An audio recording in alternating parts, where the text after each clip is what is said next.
Bonjour à tous et bienvenue sur le podcast qui mange les livres. Hein, cher livreur, ça faisait un petit moment qu'on n'était pas revenu sur les ondes.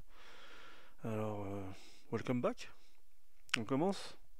Alors aujourd'hui, je vais vous parler d'un bouquin qui s'appelle tout simplement Vandale avec un point d'exclamation.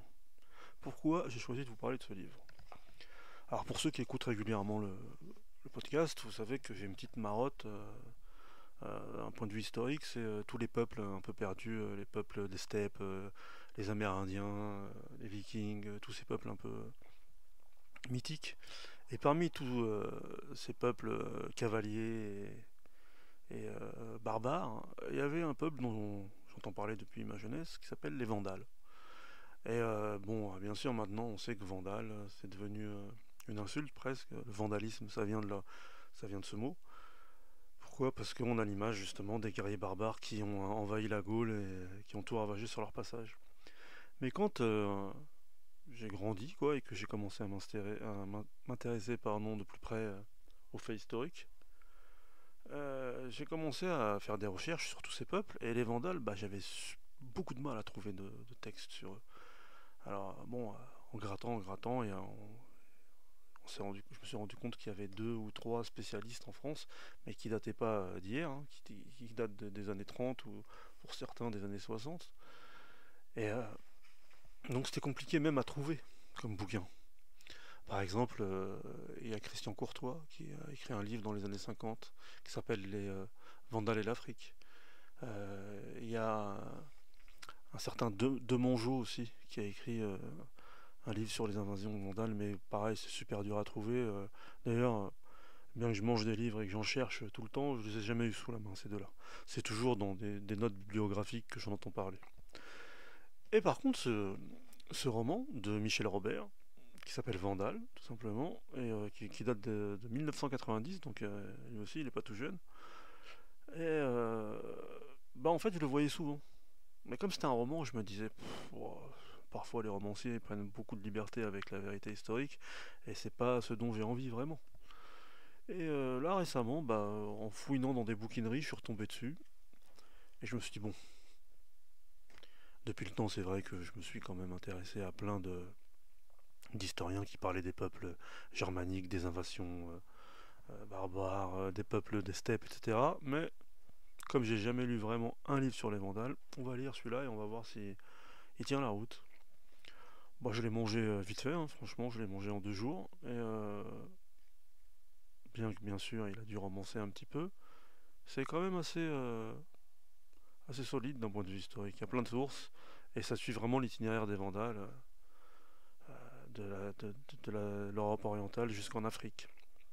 Donc je vais vous en parler aujourd'hui de ce petit bouquin et de l'histoire des Vandales surtout. C'est ça. Donc qui sont les Vandales? Alors, pour ceux qui ont des souvenirs des cours d'histoire du collège, hein, dans ce qu'on appelait autrefois les invasions barbares, et qui apparemment aujourd'hui sont plus considérées comme des invasions mais comme des migrations. Les Vandales, ils font partie du rameau germanique, des peuples indo-européens, et du rameau oriental en fait. Parce que chez les Germains, il y avait trois branches. La branche nordique, ce qui a donné les Scandinaves, là. La branche occidentale avec les Alamans par exemple, les Francs qui sont installés en Gaule après. Et il y avait la branche orientale. La branche orientale, on n'a même plus de traces dans la langue en fait parce que ils ont disparu. Et parmi les peuples donc germaniques d'Orient, il y avait les Vandales. Il y avait les Suèves aussi qui les ont accompagnés. Et donc ces Vandales, comme la plupart de ceux qui se sont retrouvés au tournant de notre ère en Europe centrale, ils avaient tous une origine plutôt nordique, alors pas dans le sens scandinave, mais avant d'arriver dans ce qui est aujourd'hui à cheval entre la Roumanie et la Hongrie, ils se trouvaient plutôt sur les bords de la Baltique. Par exemple, pour les Vandales, les plus anciennes preuves archéologiques qu'on a, c'est ce qu'on appelle la culture de Przewowsk, dans ce qui est la Pologne actuelle. Mais très tôt, bien que dans leur mythe, on voit bien qu'ils ont vécu en fait près du cercle polaire parce qu'ils parlent des étés sans nuit et à contrario des hivers où la nuit durait longtemps. À un moment donné, bah, comme tous ces peuples de cavaliers, de migrants, quoi, ils avaient la bougeotte et ils sont descendus vers la mer Noire. On a des traces aussi sur la mer d'Azov, sur la mer Noire. En fait, ils ont été voisins des derniers sites, parce que les sites c'était avant, hein, c'était 700-800 avant Jésus-Christ jusqu'au début de notre ère. Mais par contre, on sait qu'ils ont eu beaucoup de contacts avec les Sarmates, qui étaient des cousins des Scythes et qui, à l'époque romaine, étaient un peuple connu des Romains et qui avait souvent des relations avec eux, de mercenariat par exemple. Et apparemment, ils ont appris pas mal des Sarmates, surtout en ce qui concerne la cavalerie. Et le fait d'avoir une cavalerie un peu plus lourde de ce qui était la leur autrefois. Ce qui va leur servir quand ils vont vouloir envahir la Gaule. Et donc ils s'établissent sur les bords de la mer Noire, et ensuite, à un moment donné, on sait qu'ils ont été repoussés à nouveau de cette région sous l'impulsion de peuple que vous connaissez bien, d'un peuple que vous connaissez bien, les Huns, hein, avec notre ami Attila qui viendra plus tard, mais en réalité, Attila, pour mémoire, c'est 451, son invasion de la Gaule, et ce qu'on a appelé l'Empire unique, ça date d'à peu près 100 ans avant, où son père et son grand-père sont... Parce qu'en fait, les Huns, bon, c'est un peuple asiatique, hein, et comme la plupart de ces peuples, souvent ils se divisent en deux rameaux principaux. Les Huns, par exemple, il y a les Huns Hephthalites, et les autres. Alors des fois on les appelle les Huns noirs, les Huns blancs. C'est comme par exemple, il y a les Turcs bleus, les Turcs blancs. Là, dans les Vandales, il y a les Vandales Silings et les Vandales Hasdings. Souvent, dans la plupart de ces peuples, soit stépiques, soit germaniques, il y a souvent deux rameaux. Et donc les Huns, en fait, pour ceux qui s'intéressent à l'histoire de ces peuples, on les connaît depuis longtemps parce qu'en réalité, ils viennent de ce qui est aujourd'hui la Mongolie, les steppes asiatiques. Et c'était des ennemis des Chinois, en fait, de l'Empire de Chine. Et pendant longtemps, on les appelait là-bas les Yongnu. Et pendant longtemps, ils ont donné du fil à retordre aux Chinois. Et à un moment donné, justement, ils se sont divisés en deux. Et il y a donc un de ces deux groupes qui a migré vers l'Est. Alors, ça s'est pas fait en un jour, hein. Ils ont construit d'autres empires en Asie centrale notamment. Mais à un moment, ils ont passé la Caspienne et ils sont arrivés sur les bords de la mer Noire. Et donc, sous cette poussée unique, qui, comme souvent, c'est parce qu'ils ont été vaincus à l'Est qu'ils essayent de vaincre d'autres peuples à l'Ouest. Bah, tous les peuples qui s'étaient établis justement entre le Don, le Dniepr, le Danube, et qui étaient des Germains, soit ont fait allégeance aux Huns, et donc ont pu vivre sous leur coupe, soit ont migré vers l'ouest. Donc les Vandales, en fait, c'est ce qui leur est arrivé quand la poussée unique s'est fait vraiment trop forte, et qu'ils étaient entre le Danube et une rivière qui s'appelle la Tsisa. On a des sources justement où ils parlent de cette rivière, où apparemment pour eux c'était idyllique comme endroit. Bah, ils se sont dit qu'il fallait vraiment qu'ils trouvent de nouveaux pâturages et une terre promise, quoi. Et les premiers en fait à avoir été poussés par les Huns, ce sont d'autres Germains, des Germains qu'on connaît aussi, qui s'appellent les Goths ou les Goths. Donc eux aussi, il y avait deux rameaux, les Visigoths et les Ostrogoths. Et par exemple, parce que les Vandales, c'est en 406 qu'ils arrivent en Gaule, en 376, les Goths, justement, sous la poussée unique, ils avaient obtenu de l'Empire romain de passer le Limès, et donc passer le Danube et de vivre à l'intérieur de l'Empire, en tant que fédérés. Parce que dans les derniers siècles de l'Empire d'Occident, souvent comme ils avaient du mal, les Romains, à gérer tous ces peuples entre guillemets barbares, et qu'ils n'avaient plus la même puissance qu'autrefois, ils passaient des accords et ça devenait des fédérés. C'était quoi des fédérés? C'était en fait, on leur donnait un statut pour qu'ils puissent rentrer dans l'Empire, en échange de quoi ils devaient défendre la frontière contre les autres groupes barbares. Donc les Goths, en 376, sous la poussée unique, passent donc à l'intérieur de l'Empire, plutôt du côté de l'Empire d'Orient, et comme ils sont maltraités par Byzance, bah, se révoltent. Et en 378, il y a une grande bataille qui est connue, et certains historiens datent le début de la fin de l'Empire euh, en 378, donc avec la bataille d'Andrinople. Pourquoi je vous fais un topo comme ça sur tous ces peuples et toutes ces poussées barbares? Parce qu'en réalité, le mouvement vandale, il s'inscrit dans un mouvement plus général et plus grand, qui est entre guillemets la fin de l'Empire romain d'Occident, et la poussée justement de tous ces peuples venus de l'Est, et de tous ces groupes qui soit passent des accords avec Rome, soit préfèrent d'entrer en guerre avec eux et essayer de faire du butin, de la razzia, et trouver euh, une terre promise à l'intérieur de l'Empire. Donc les Vandales, comme les Goths, à un moment donné, n'ont plus le choix et préfèrent partir.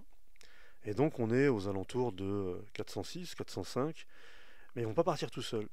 Ils vont partir avec donc un peuple cousin qu'on appelle les Suèves. Et les Suèves, pareil, c'était un peuple germain d'Orient. Et justement, les Suèves, ils se divisent aussi en deux groupes. Et parmi les Suèves, il y a ce qu'on appelle les Suèves quad. Alors quad, selon certains historiens, ça veut dire les Suèves des marécages ou les Suèves inférieurs. Parce que souvent aussi, les dénominations entre deux groupes, il y a souvent une question d'aristocratie. Il y a un groupe qui est plus fait de nobles que l'autre, quoi.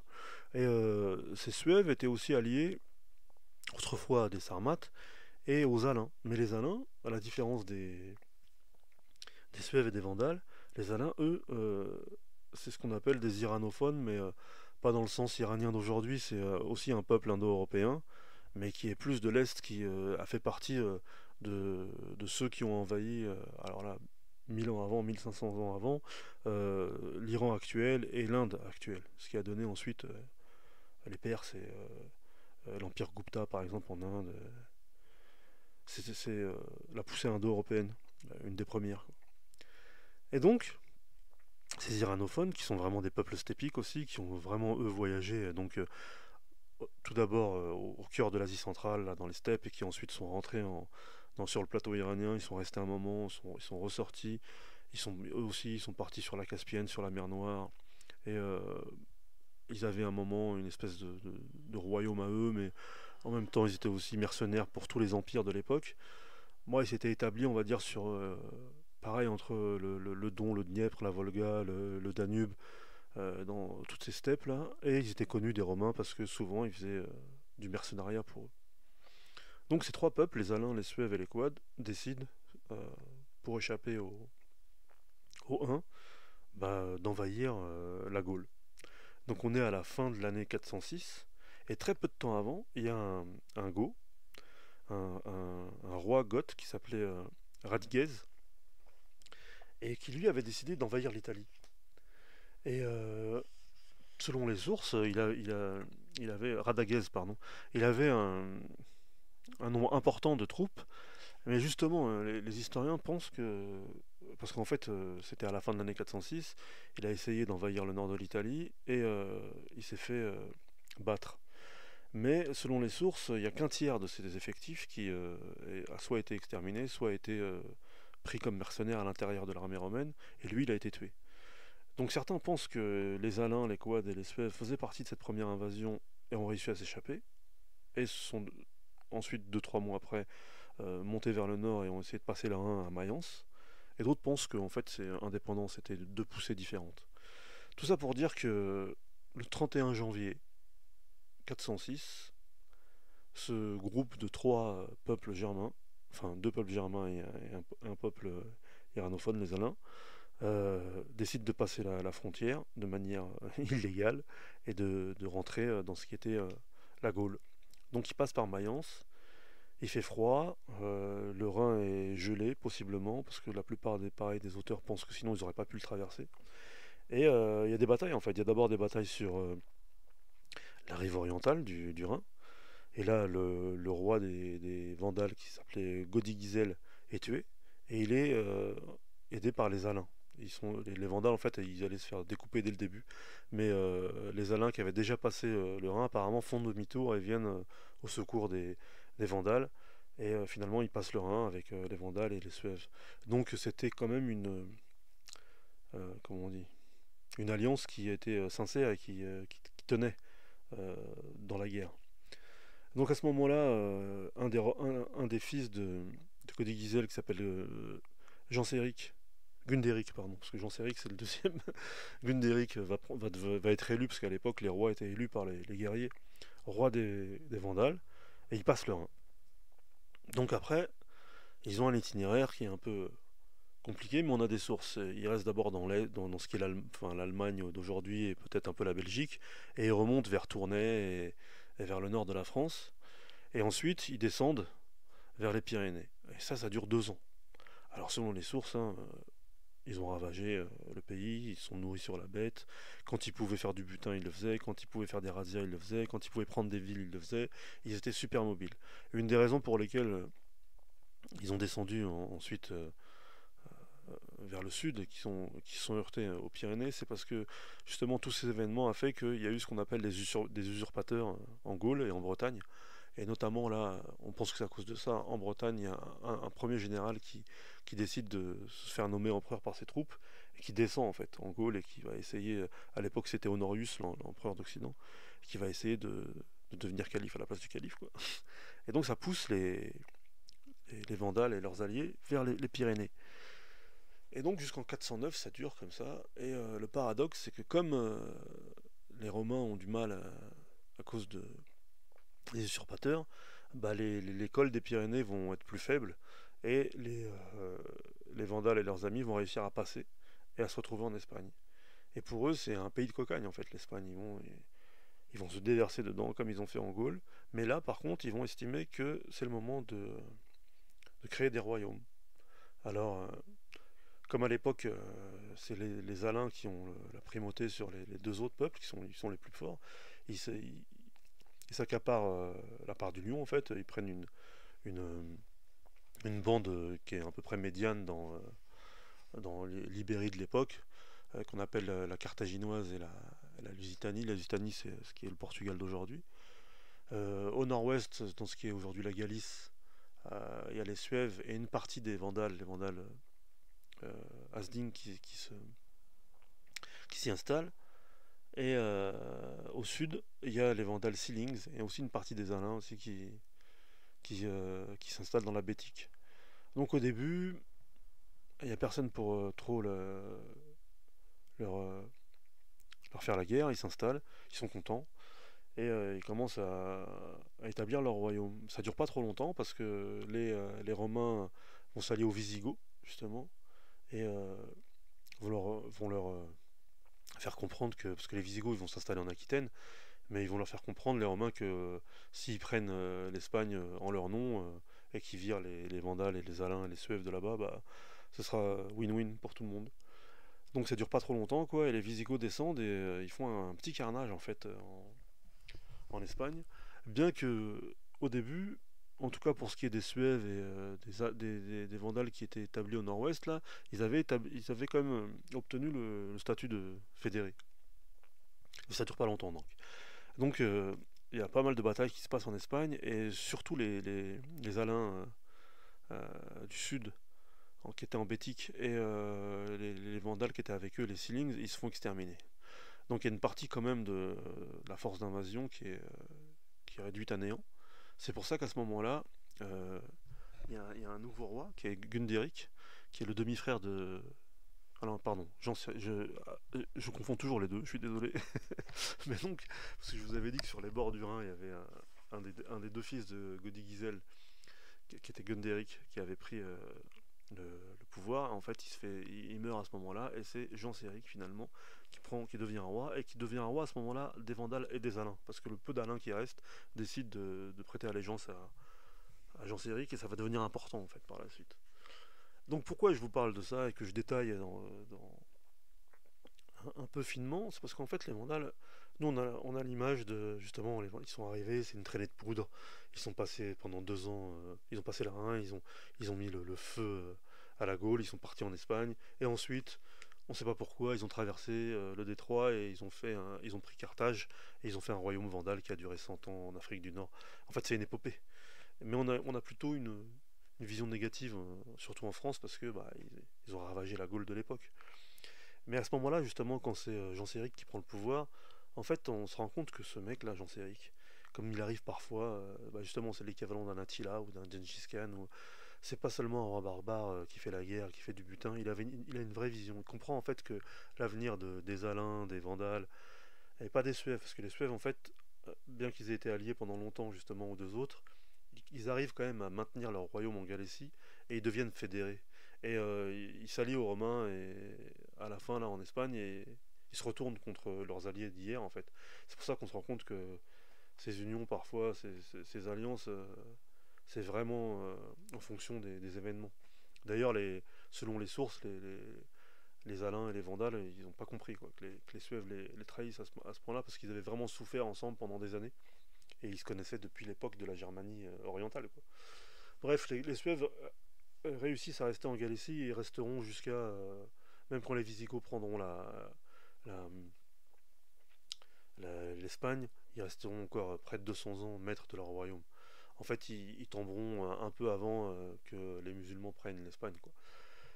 Donc, pour en revenir à notre ami Jean Séric, lui, il comprend que l'avenir du peuple, c'est pas en Espagne, et que, en fait, là, c'est vraiment une question de vie ou de mort pour son peuple et celui des Alains, parce que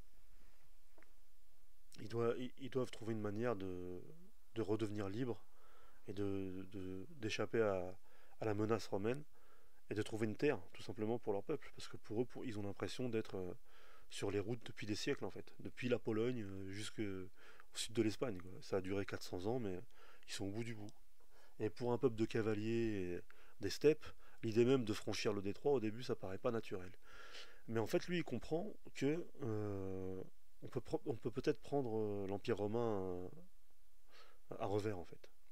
On peut peut-être aller jusqu'à Carthage, qui a encore une, une aura, bien qu'elle soit tombée hein, pendant les guerres puniques et qu'elle soit devenue romaine. Euh, Lui, en fait, il comprend que peut-être, s'il va en face de Rome, il pourra peut-être même prendre Rome. Parce que là, on est 409-410, et il y a Alaric qui met à sac Rome à l'époque, qui est un Wisigoth aussi, et qui est un des premiers à rentrer dans Rome et à la mettre à sac. Et bon, ce sera une tradition hein, jusqu'à la fin de l'Empire. Il y a des tas et des tas de Germains qui vont passer et qui vont mettre à sac Rome. Et comment il fait en fait lui il comprend que sous le joug romain là et presque wisigoth en Espagne, il y a peut-être des alliés. Déjà il fait un tour aux Baléares et il voit qu'aux Baléares en réalité il y a plein de gens comme lui. Le peuple des Baléares là il est prêt à se soulever. Donc au début il fait une razzia mais comme les Baléares c'est un archipel, en fait il prend des marins. Et notamment un qui deviendra son amiral en chef. Et il en fait ses alliés, il leur explique que s'ils restent avec eux, bah, ils partageront le butin et les terres. Et finalement, comme ça, petit à petit, en descendant vers le sud, il commence à rallier des gens, à rallier des Ibères, et même à rallier certaines tribus juives qui étaient depuis l'époque d'Alexandrie, qui s'étaient fait repousser petit à petit par les Romains, d'abord au Maghreb et puis en, en Ibérie. Et en fait, la connaissance de ces tribus juives qui étaient aussi devenues, qui s'étaient alliées aux tribus berbères par mariage et par alliance, en fait justement du Maghreb et de toutes les tribus berbères, en fait ça lui donne la clé. Les marins des Baléares et de la côte sud de l'Espagne, ça lui donne la clé pour naviguer. Et les tribus berbères, vu qu'elles aussi, depuis le début, elles sont toujours plus ou moins en révolte contre Rome, bah, ça lui donne la clé pour pouvoir passer le détroit et arriver en Afrique. Donc en fait, ça se fait presque facilement et naturellement. Il y a juste un moment où il y a une grande bataille en Bétique, là, où ils font comprendre aux Romains que faut pas les chercher, qu'ils arrivent à gagner du temps dans le sud, là, parce qu'ils arrivent à repousser, donc je vous ai dit, les Suèves qui s'étaient retournés contre eux, et quelques cités, ce qui est aujourd'hui Séville par exemple, qui était tenue par les Romains, ils arrivent à les mettre à feu et à sang et à prendre le terrain. Et en fait, ils traversent en secret. Personne ne sait. Ils font semblant d'occuper le terrain. Ils brûlent. Ils font des faux feux de camp. Comme ils sont toujours à cheval, ils font semblant de chevaucher à travers toute la campagne d'Andalousie, enfin l'Andalousie actuelle, pour faire croire aux Visigoths et aux Romains qu'ils occupent le terrain. Mais en réalité, eux, dans les criques, dans, dans les ports un peu cachés du sud de l'Espagne, ils préparent leur flotte. Et donc en 412, euh, ils partent. Ils traversent le détroit et ils arrivent dans ce qui est aujourd'hui Ceuta, au Maroc. Et eux, ils n'ont pas l'intention de rester en fait au Maroc ou enfin dans ce qui est le Maroc d'aujourd'hui ou même l'Algérie. Ce qui compte pour eux, c'est d'arriver à Carthage. Et donc petit à petit, comme ils avaient pris déjà contact avec les différentes tribus berbères, ils arrivent à conquérir tout ce qui était les places fortes romaines au Maghreb et qu'en fait, avec l'état de délabrement de l'Empire romain d'Occident, les usurpations, le fait qu'ils ont toujours à mater soit une rébellion, soit une invasion, il y avait le minimum de troupes en fait dans ce qui était la Mauritanie, ce qu'on appelait la Mauritanie césarienne à l'époque, et ensuite la Numidie.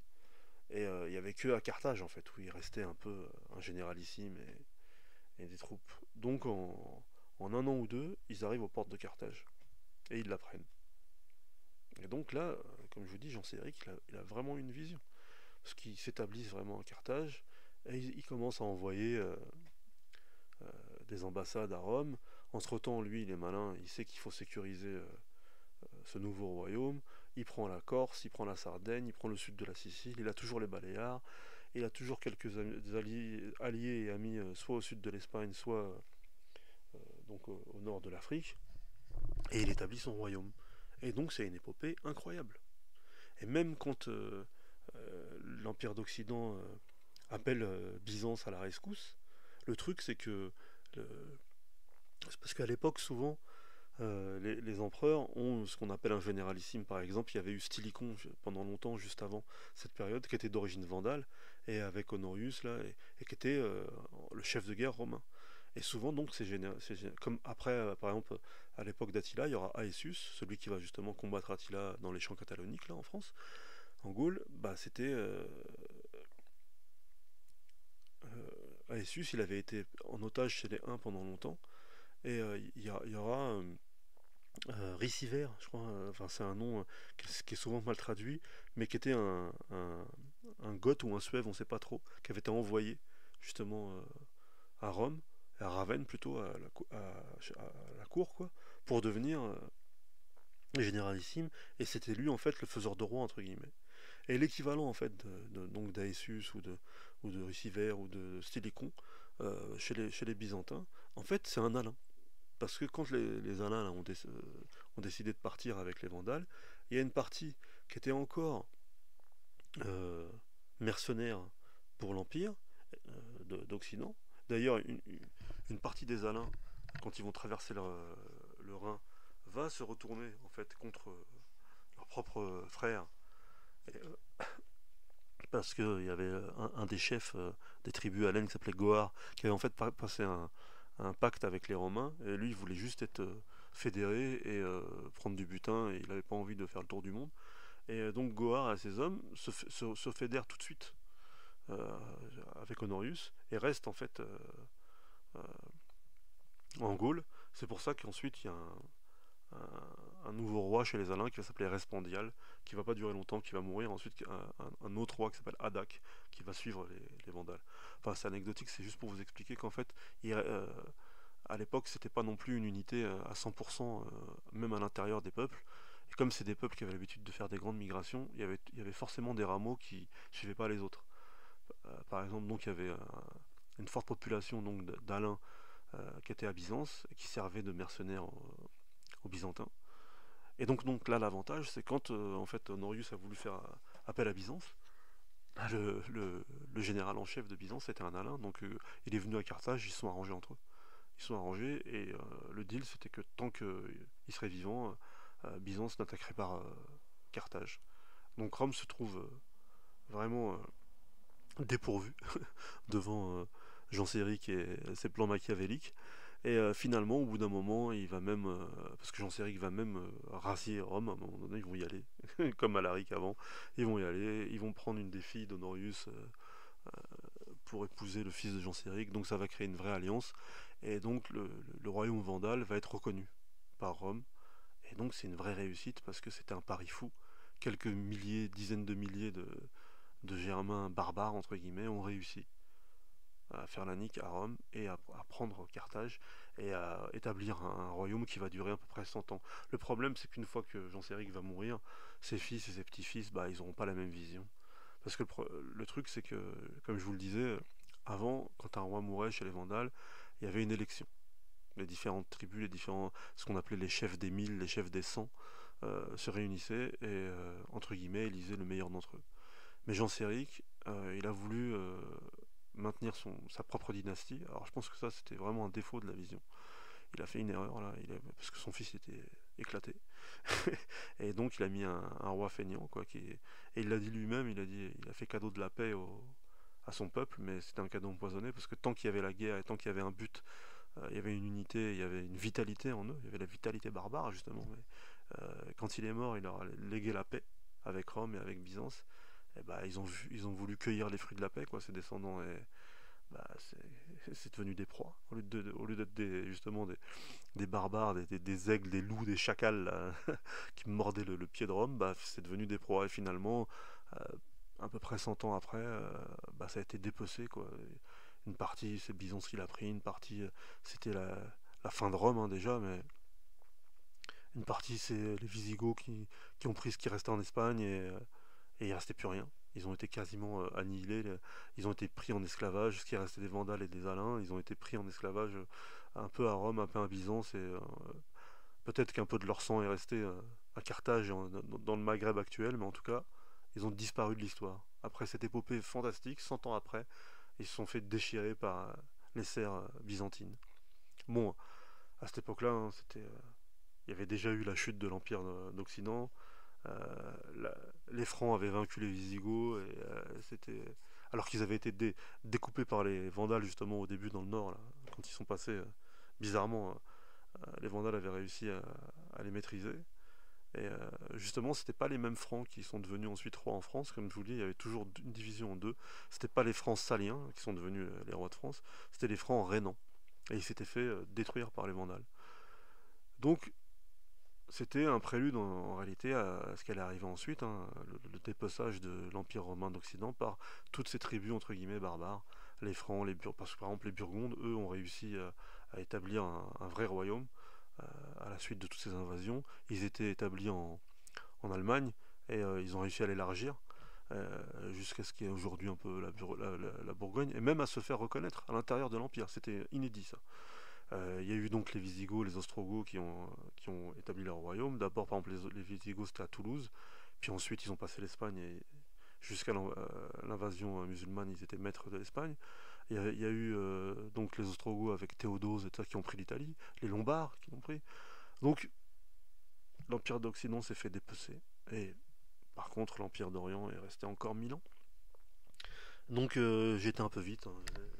J'avais prévu de vous en parler un peu plus précisément, mais j'ai plus l'habitude des podcasts. Et puis là, c'était vraiment presque un cours d'histoire.